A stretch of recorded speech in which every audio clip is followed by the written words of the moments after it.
alias Totoy may bagong pasabog laban kay Atong Ang, dating kapitan at ngayon Kalamba Councilor.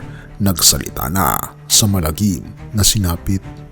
Grabe, nakakakilabot ang mga binitawang salita at expose ni alias Totoy.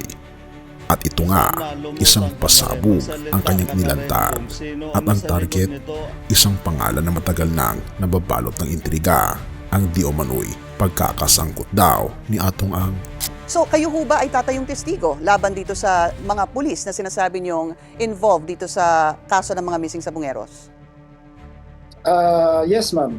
4 na taon ko po inantay itong tamang pagkakataon, ma'am.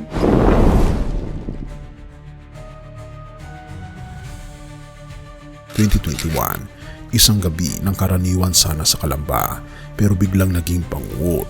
Si Kalamba City Councilor Arvin Mangiat, dating kapitan ng Barangay Palong Alto, ay minaniobra ng kanyang sasakyan papuntang Barangay Pasiano pero biglang bumungad ang itim na SUV daw. May motor pa, may armas at sunod-sunod ang putok, 200 na bala at hindi bababa sa 50 ang tumama sa sakyan pero kahit ni isa raw ay walang tumama sa kanya. Pakinggan pa natin ang interview ng Bilyonaryo News Channel kay Councilor Arvin. Kanina po inilahad ninyo doon sa report ni Joash na nagkaroon po ng ambush attempt. Lilinawin ko lang po, noong 2021 ang sabi ninyo pauwi kayo 1 a.m. at parang ang sabi niyo po halos 200 bala. How were you able to escape that? June 29 po yun, 2021. Yung mga tao na po after nung shootout sa akin, marami pong nagtaka. Pag bukas po nila ng pinto, bigla po akong lumabas at buhay po. Wala po akong naging tama po ng bala. Mga dalos lang po mula po sa bubog ng sasakyan. 200 bala, Councilor? Yes po, kulang 200 na bala po. At ni isa wala akong tumama sa inyo? Wala pong tumama. Bali, sumandan na lang po ako doon sa pagkakaupo ko. Nakiramdam po ako kung talaga pong pinagkakaloob ng Diyos na kunin na niya ako. Mga talsik na po ng bubog. Wala naman po akong naging tama ng bala. Siguro po may plano pa ang Panginoon sa akin. Kaya po maswerte po na ako'y nakaligtas po. 2 taon na ang nakakalipas mula nung tambangan si Councilor Mangiat. Tahimik siya noon pero ngayon nagsalita na siya. Sa eksklusibong panayam ng Bilyonaryo News Channel, sumabog ang revelasyon na iniuugnay ni alias Totoy ang pagkakatambang kay Councilor Mangiat ni Atong Ang. Yung binanggit po kanina ni alias Totoy si Mr. Atong. Napakalaking pasabog nito. Ang tanong, totoo ba ito?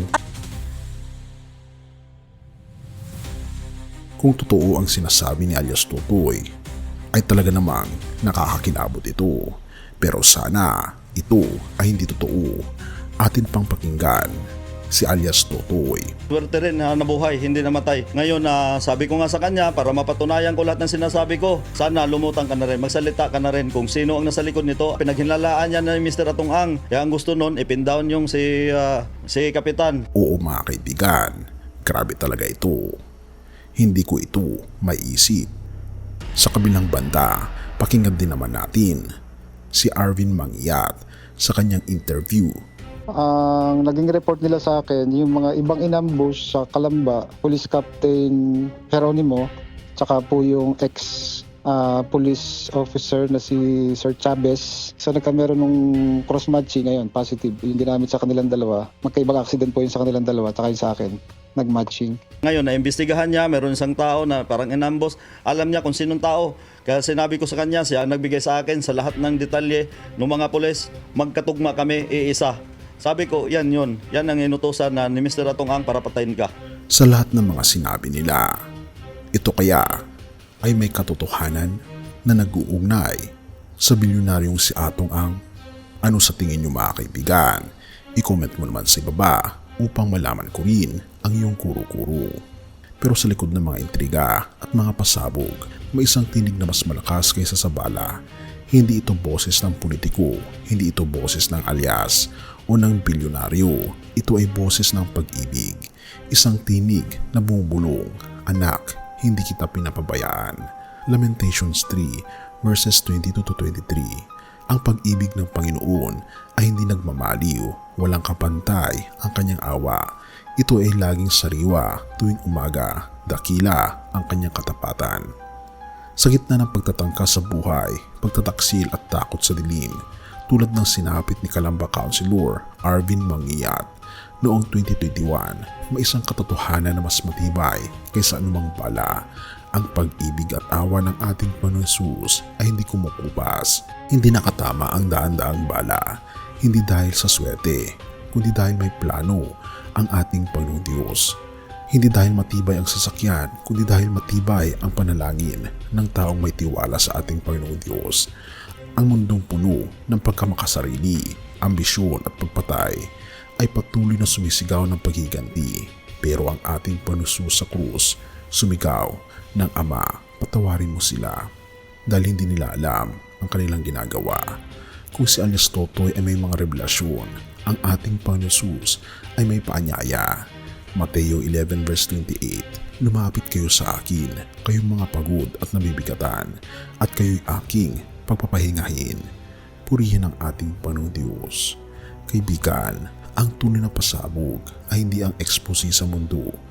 Ang tunay na pasabog ay ang biyayang kayang baguhin ang puso kahit ng pinakamapang-api.